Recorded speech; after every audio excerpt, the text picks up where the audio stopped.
पाऊस का पडत नाही हा प्रश्न पडला असेल ना तुला. ह्या आधी असं झालं नाही, पण मग ह्याच वर्षी असं का होतंय असं वाटत असेल ना तुला.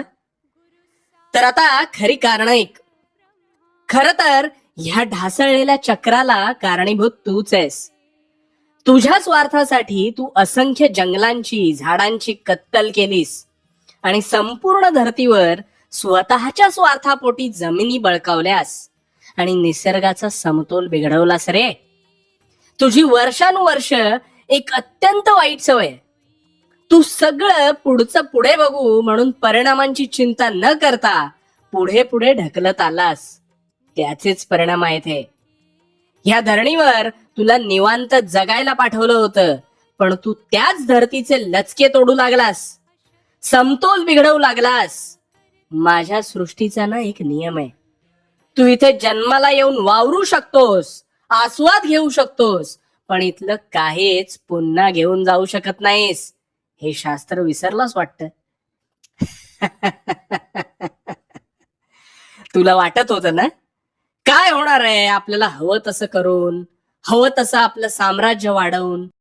घे झालं.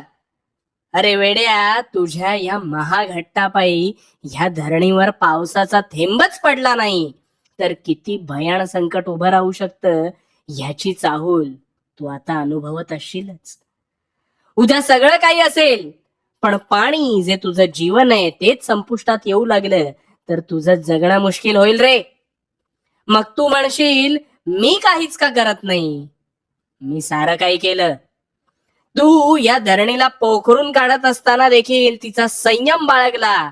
पण प्रत्येक गोष्टीची ना एक सीमा असते, हे विसरू नकोस. ती सीमा तू ओलांडलीस की त्यापुढे तूच तुझ्या संकटांना कारणीभूत ठरशील.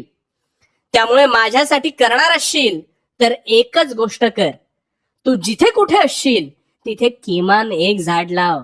तुझ्यातला प्रत्येक जण जर हे करू शकला तर हे निसर्ग चक्र योग्य तऱ्हेने सुरू राहील. आणि हो, संयम ठेव, कारण भिवू नकोस. भिवू नकोस, मी तुझ्या पाठीशी आहे. भिवू नकोस, मी तुझ्या पाठीशी आहे.